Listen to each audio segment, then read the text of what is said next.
Greetings, duelists, and welcome to another deck report. So, we did it again. Last year, if you remember, we did win the envelope for the World Championship 2025 for special event that was held in DMK Games locals.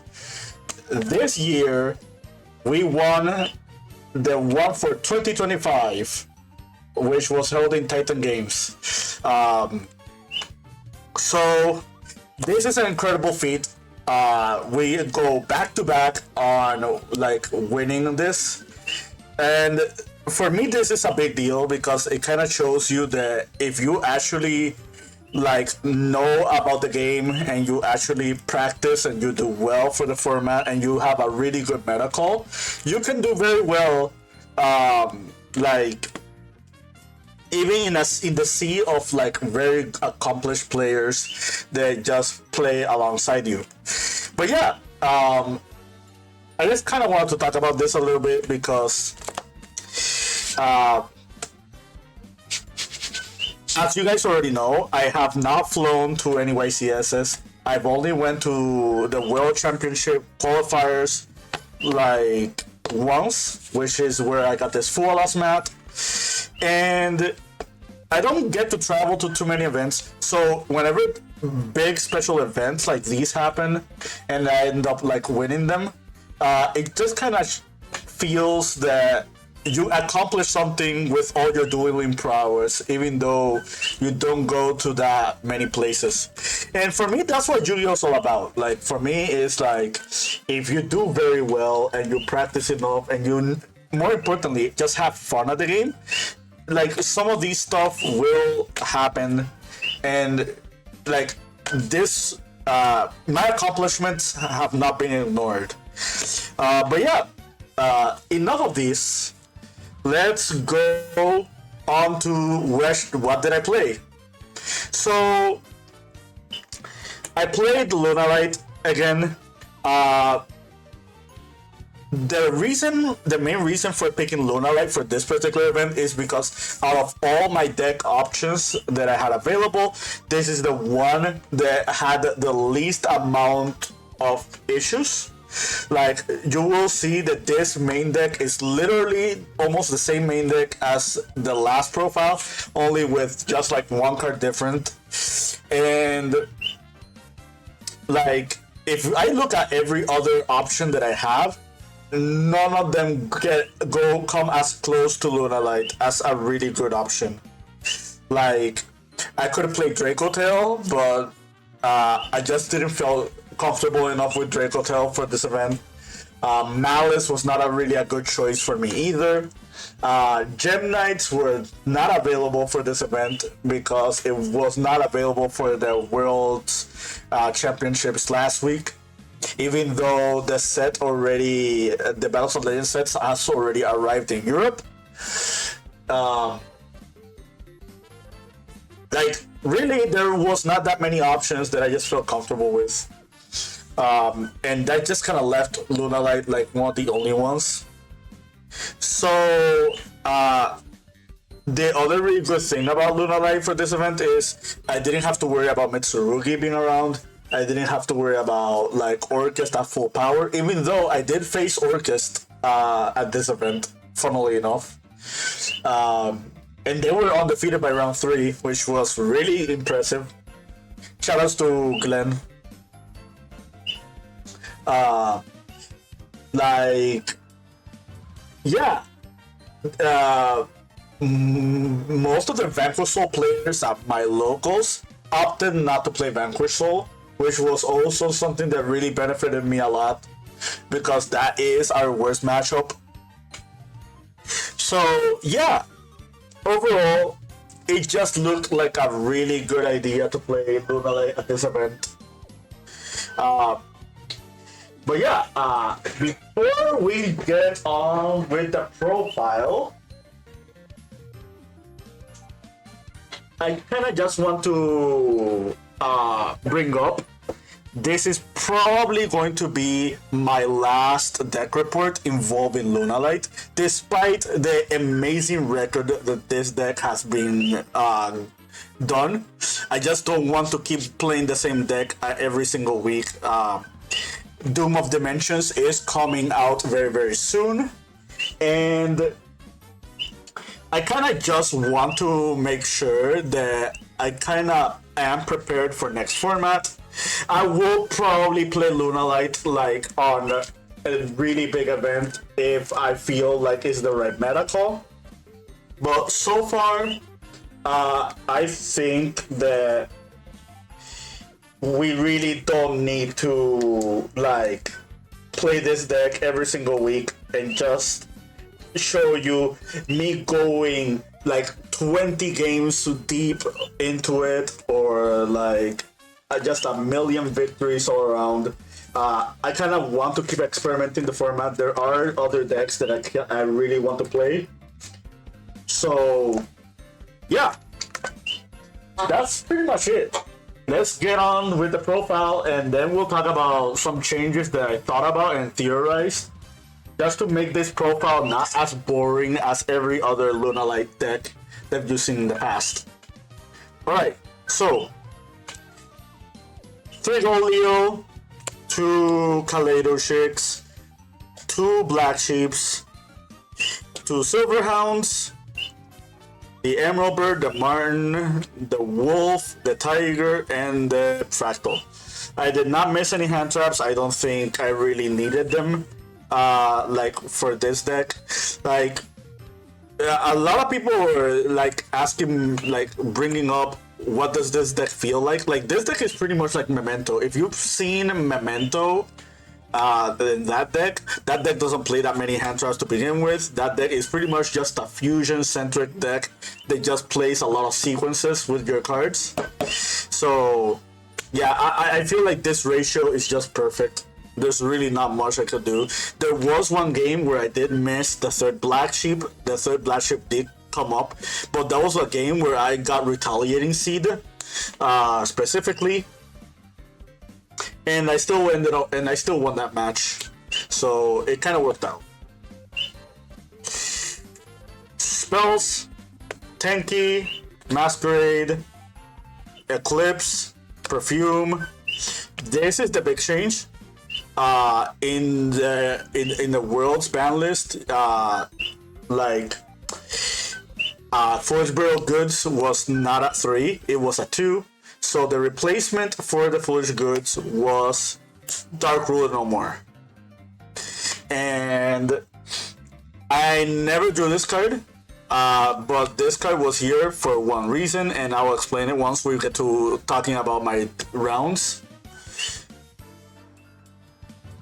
3 Thrusts, Foolish, Call by, Talent, and the 3 fusion spells, and Lunalight Serenade Dance, and the Black Girl Who Laughs. And that was the main.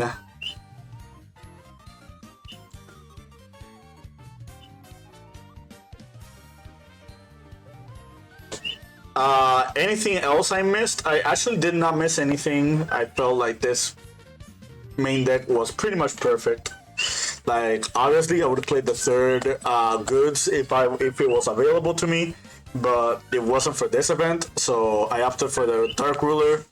And the Dark Ruler did come up my round 2 Yomi opponent. Shoutouts to Gary.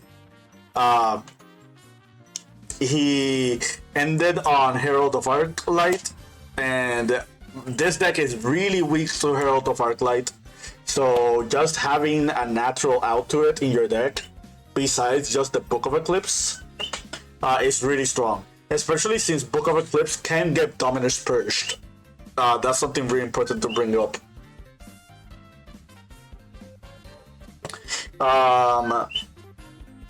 Extra. Almaner's Cross Sheep SP, Tiger King Baguska, Exit on Night. I did Exit on Night a couple of times today. I even Exit on Nighted on my own turn 0 against Dracotail, because my Dracotail opponent fused with Artalion, and they set Ketu and Dracotail Flame. which opted me to just like summon the Exiton and just nuke their board, get rid of all those set cards, and just make me end on double Liger alongside the Exiton. I don't think I need to explain that I pretty much just won that match altogether. So, Guardian Chimera, after what I brought up with there can be only one, I think this card is very necessary in the extra deck. I wouldn't say it's very necessary, but it's just really good against those specific weird floodgate cards that people use against you. Also, one fun fact that I have to bring up: you can bump Guardian Chimera to 63 with Saber Dancer. Something that is important that I felt like was worth bringing up. So yeah, Panther, Saber, double Perfume, double Leo, and double Liger. That's it for the extra. This extra was perfect for me. I don't think I missed anything. I know some people play Nyarla, some people play like the Battling Boxer. I really think if you're getting to those specific situations, you were already losing the game anyway. Like, those are either win more scenarios or just lose some more scenarios. So that's it for the extra. Side deck, pretty much the same, but I do want to explain one big change that I would have made that I kind of thought about. So, 2 Lancias, 2 Droll,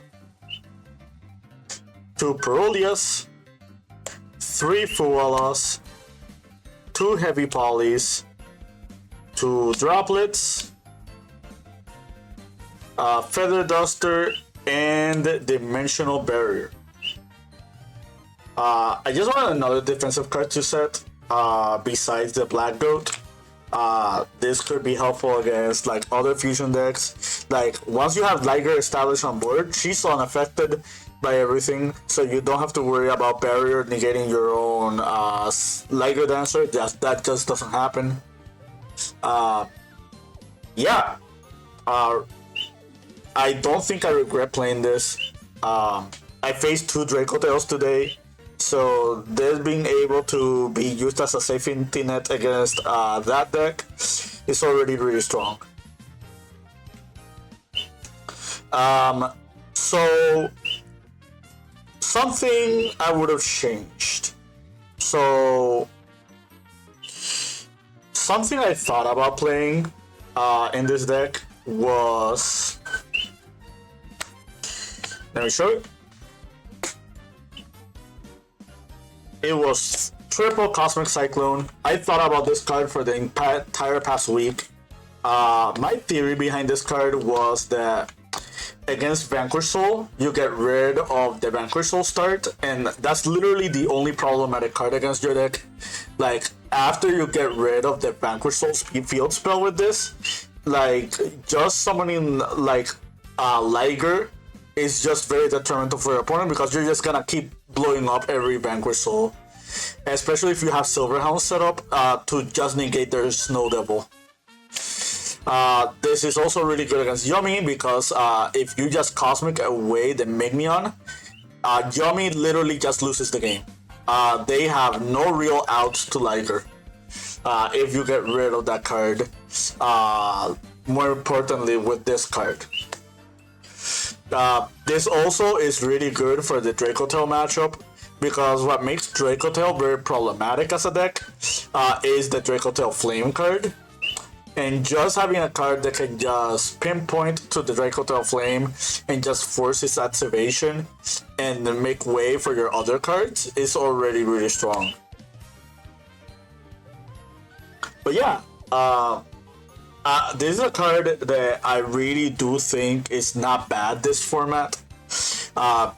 Against the Crystron deck, you can you can activate this when they flip like the Crystron trap, it just banished that Tristram trap before it resolves. I have to bring up before it resolves because that card cannot get banished after it is properly resolved. And this card is kind of future proof as well. Like, it's really good against like the Doom of Dimension decks too. But yeah, this is the other change I would have made to the deck if I were to play this. Probably the card I would have cut would have been either the droplets or the heavy polys, and probably the debarrier altogether. So I did not resolve heavy poly the entire time, like this past tournament.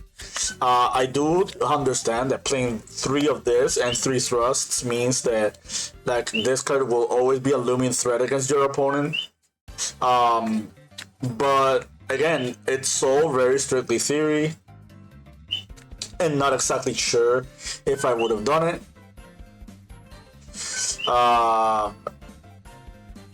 Funnily enough, droplets did win me one game. It won me a game against Draco Tail. Like, I just used it to like, I used it on like the Red Eyes Dark Dragoon, and it couldn't run over my Liger, which is really strong. In the finals against my second Draco Tail opponent, my opponent threatened me with Ithalion to recycle back Lancia, and this card also would have put in work. This card is also really important because post side versus Draco Tail, this card can help you dodge Draco Tail Flame by just sending the spell card that they attempt to negate with Flame. Yeah, just be smart with this card if you're going to do that.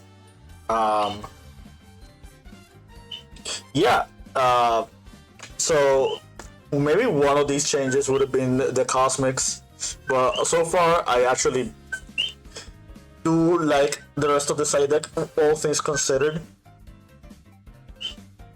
Fun fact, I did not side in Perulia a single time. I think I said it against Yummy once, and yeah, I guess it never mattered. I never saw it. I did see the Fua though. Alright, so let's talk about our rounds. So round 1 was against Ryugi Dinosaur. I did win the die roll. Game 1, I just summoned Liger. They had no outs. Actually, no. Game 1, I got rolled. And I set Black Dirt, and I opened Talents. So, I managed to freeze their turn. And after freezing their turn with the Black Goat, it got to my turn, and then I just Ligered them. Game 2, I forwarded them. They made a very ridiculous end board, but they gave me like 6 draws.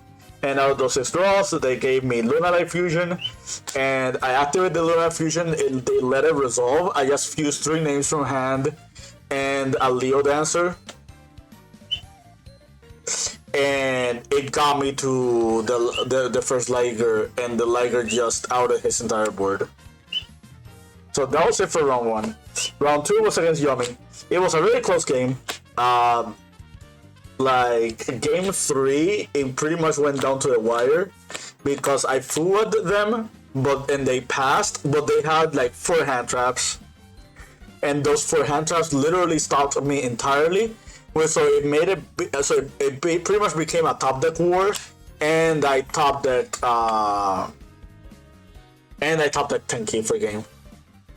That game was a little bit rough because they did Retaliating Sea me prior to ups top decking, and not only that, they got rid of one of the black sheeps with the Retaliating Sea. Alright. Round 3 was against Orchist, and it was a very weird Orchist deck, and I almost threw the game because my opponent top decked Foolish Burial, And I completely forgot about Silverhound Engrave. For those who don't know, you don't need to have a fusion monster on the board for Silverhound. You just need a fusion in your graveyard for Silverhound. I missed the mark on that game, and it kind of dragged in a little bit too long, but I ended up clutching it at the end. So round 4 was against Draco Tail, and that was a tough game because on game 2, my Draco Tail opponent did have they had Dimensional Barrier, and I already knew for a fact that they were not going to flip the barrier right away. So I made it a priority to set up Silverhound before they flipped the Dimensional Barrier. And me getting to Silverhound pretty much secured the win because this negated the Dimensional Barrier, and I managed to like win out from there. So last round was against the second Draco Tail. I lost the die roll, but they bricked game 1. And in game 2, they didn't break, but their only interruption was Lancia. And I managed to get to a Liger before the Lancia. Under the Lancia. Which was really strong. So yeah. That's it for my deck report. Not much to say there. Final record with this deck, 14-0-1. So I played a total of 15 games with this deck, 3 locals, and I only drew once, and I went undefeated twice. So if you're looking for a deck this format to just like sweep your locals with, a deck that should be doing relatively well this format, I really do highly recommend Lunalight. Like, this deck pretty much feels like Memento back in April, where the deck was super successful and it was winning YCSs, just because a lot of people just were not prepared for this deck, and they really didn't know how to stop them, because the deck has so many really strong sequences. Yeah. But that being said, this is probably going to be like my last Lunalight profile. Like I said earlier, it was a very good run. I will keep playing this deck like at future events, but for now, I kind of want to profile you like more new decks moving forward, especially those with the Doom of Dimensions in mind. So yeah. Until next time, this has been our World Championship of 2025 victory. So let's see what happens next year. I'm aiming for gold, man. Like I really do like the game where it is right now. The game is not perfect by any means, and the new rules, the new time rules, need a little bit to be like adjusted, like accustomed with, but you know, so far it's been a very good run. And yeah, until next time, keep practicing and keep dueling.